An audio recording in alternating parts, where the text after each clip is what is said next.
And now it's time to enter the lair, and Perth Lynx are on top of the WNBL ladder and sitting tight, waiting for another opportunity to play.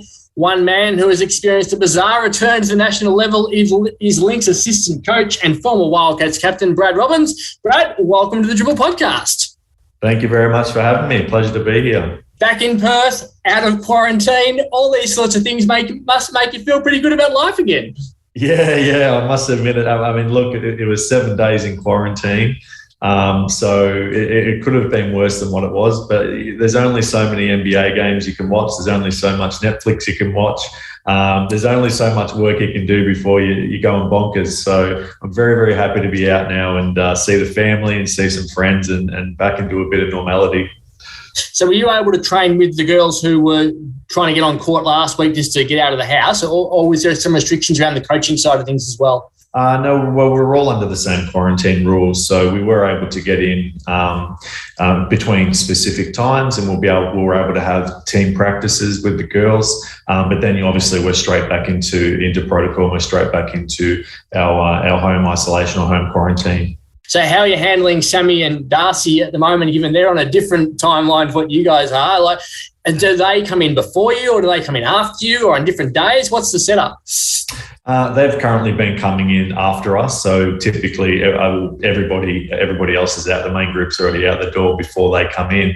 But, my advice to the girls has been, hey, you've had a busy couple of weeks. Maybe take maybe 3 or 4 extra days that you've got just to rest the body. But you try telling Sammy Whitcomb that, and she if she would have keys to the door if she could. And Darcy's very, very similar too. So the girls have been working out in their own time, and they'll rejoin the team later in the week. You're a really interesting person, I reckon, when it comes to COVID impact sport, given that you work in the mental health field in your day job. How tough has it been for players, and what have you done to try to help them through this?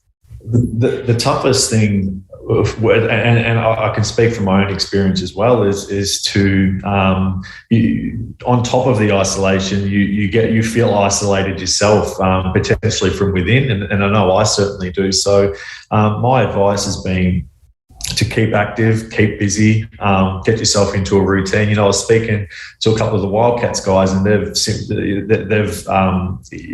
been going through a similar thing over East, and routine has just been the biggest thing for them. So, waking up, go have your coffee, read the paper, or read a book or whatnot outside.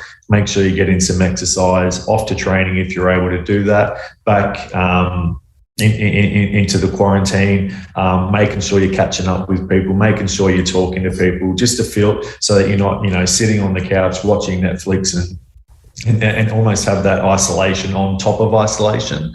It was only 7 days, but for me that was critical, just to make sure that I'm constantly on the go and constantly active. What about when you're in Ballarat as a team and you're playing every second or third day and you're travelling, and they didn't really get a chance to live a life because of the worry about COVID, but they're trying to prepare for elite sport? What was the focus on trying to avoid people just losing their minds with the worry and the stress? Well, and I can't speak on behalf of all the girls, but I think living over there for 6.5, nearly 7 weeks, you felt the fear kind of dissipated a little bit. It became the norm that you just sort of had to live with COVID.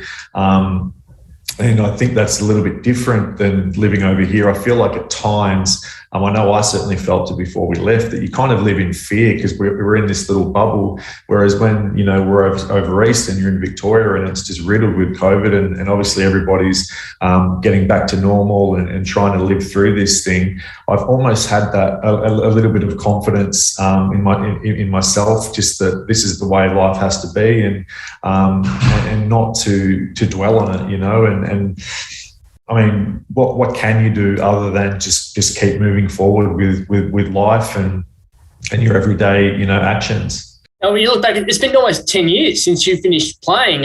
Your career was obviously brought to a really premature end with injuries. How do you reflect on it now? Because there's a lot of blokes who used to be playing at your age. Yeah, no, absolutely. Look, I retired very prematurely, and it's something that I still struggle with to this day. I actually took quite a hiatus from basketball, and for about sort of 4 or 5 years before dipping my toes into coaching. I was assistant coach in an NBL 1 program. I then came back and played in 2019, actually, with my brother-in-law, Greg Heyer, just in the NBL 1 or SBL back then. And then picked up the coaching again. So it's been a bit of a journey for me, but basketball was something that always grounded me, you know, and it was something that it was that routine that I had every single day. It was the reason to get out of bed in the morning, and something that I really loved and has been such a massive part of my life. So to be able to sort of go full circle now and be a part of a professional program such as the Lynx, it's really sort of probably taken away that bitterness that I might have had for ending so prematurely my career. Was the bitterness because of what happened afterwards with the team just going on a run and suddenly becoming the most dominant team in the country, and you missed out on that? Or was it the bitterness because you weren't able to do the fun part of life, which was play? Look, I'd be lying if I said that every time they won it didn't hurt, because it absolutely did. I'm just grateful that I was able to win one with the guys in 2009, 2010, I think it was.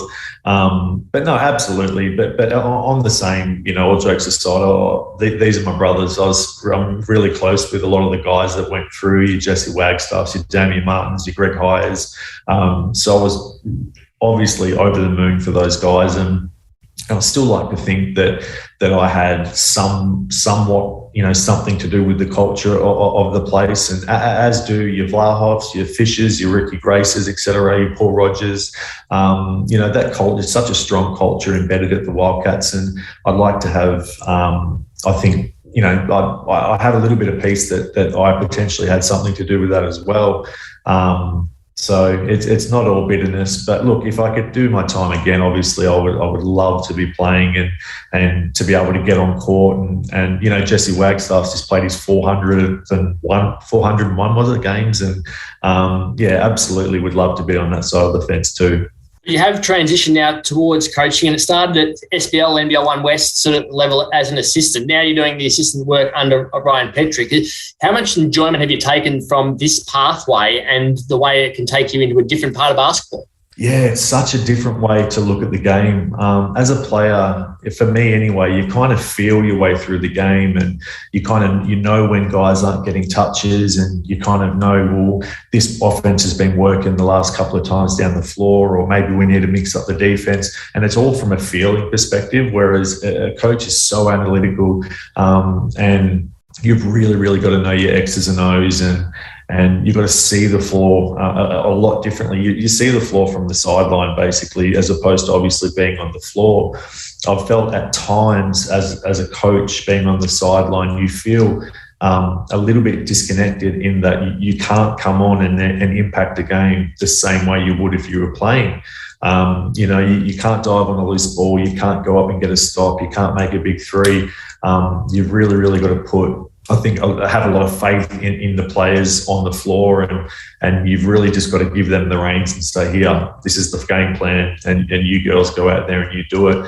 Ryan Petrick, incredible. I've probably never been there's one guy that he reminds me of, and that was Adam Capeborn.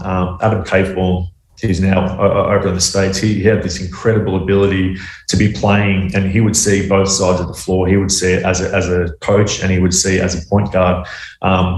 And he really, really knows his X's and O's. And Ryan reminds me of him in a way, just the way that he sees the floor, and he sees 2 or 3 steps ahead.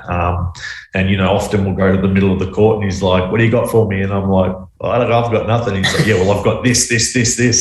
And yeah, he's pretty incredible. And I'm very lucky to be a part of his, underneath his wing. So. Do you want to have a team of your own at any level next? Is that the pathway for you, or do you want to stay involved as high as you can go rather than maybe taking a step back to take over a team? Yeah, it's interesting. That's an interesting question, and I honestly don't have an answer for you. I think, and look, a part of this year for me was, one, being a part of a professional outfit again, and I am absolutely loving that. And I could definitely see myself, be it as an assistant coach, a floor up, or whatever you call it, at a part of a top level high performance program like this.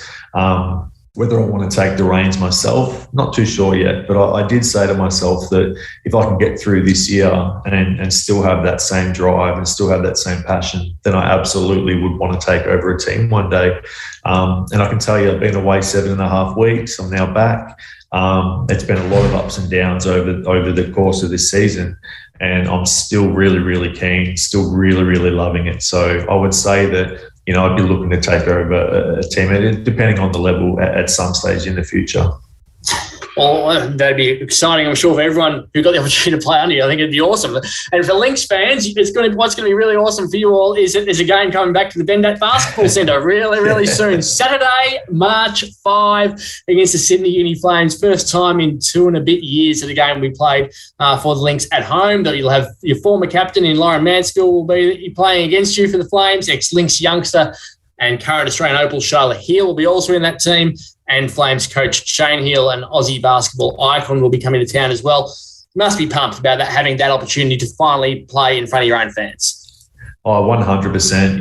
It's for such a long time, everything's up in the air, and you're like, well, are we going to get a home game, or what's happening with the borders? The team's going to be able to come over. Do we have to stay over here till God knows when? So to be able to come back and play in front of a crowd, and I think especially for some of the younger girls that haven't quite experienced what it means to be a Perth Lynx, we're special over here. We've got a great cult following, and you see that with the Wildcats, and we have the same with the Lynx. So for those girls that haven't played in front of such a loyal community, I think they're going to really, really love it. But I'm absolutely excited to coach in front of it. So to have had those, I think there was 3 games they classified as home games in Ballarat, even though you're playing in a different state with no fans and living in that sort of environment. To have those home games here, will that be a big advantage with the ladder position that you've got at the moment to be able to really drive home that advantage from here? Well, I think so. I think anytime you can have the slightest bit of advantage over someone is obviously a really good thing. And it comes into factor a lot of things. Is sure, you've got your fans, you've got a venue that you're used to, you're sleeping in your own beds versus now I've got a team coming over, they're flying, you're staying in hotels, you're cramming into cars to get to training, etc., or to games. There's absolutely an advantage, and look how big of an advantage. Some teams handle that a lot better than others. But I certainly think for us, that especially with the mindset for us to know that we've been away for so long and now all of a sudden we've got this great opportunity to play in front of our fans, I think that's going to be a really, really big, like a mental switch in the girls' heads. I think it's going to be a really big advantage for us. The schedule's been it's been crazy for you when you look at it. The season actually tipped off on December 4. You didn't play until January 2. Then COVID got multiple clubs and you had a 10-day break. And then you had 8 games in 26 days and now you've got a 27-day break. It's impossible to really get your head around what that's going to be because there's probably going to be 9 games in 25, 26 days again. How do you manage that? It's very difficult to do. It's look, it goes back, I think, to that mindset that anywhere, anytime. We've got to have that mindset to be able to turn it on, turn the taps on whenever we're required to do so. So typically you would schedule backwards. We've got our game here on X date, and then we'll schedule backwards to try and put a decent program in so that we get enough time on floor. The girls get enough time for their own shots or individuals, for their weight sessions, their gym sessions. And obviously then enough time for recovery. By having a floating schedule, it makes it increasingly difficult for you to do that. I know our coaching staff at times does struggle. However, when you get to this level, unfortunately, sometimes the roll of the dice doesn't go your way and there's really not much you can do about it. And that's the way I think that we've had to approach this year, is that what can we do? We're living in a pretty crazy time. I've certainly never been a part of any team or been a part of any league that's had to go through this. But it's just having that attitude that, hey, we're grateful that we've got games. We're grateful that we've got a season. So we go out and we do our best. I always kind of say to a couple of the girls, you can have, I'll give you a sort of a day to be frustrated or, frustrated at whatever it might be, but then tomorrow you rock up and we're back into business because there's nothing we can do about it.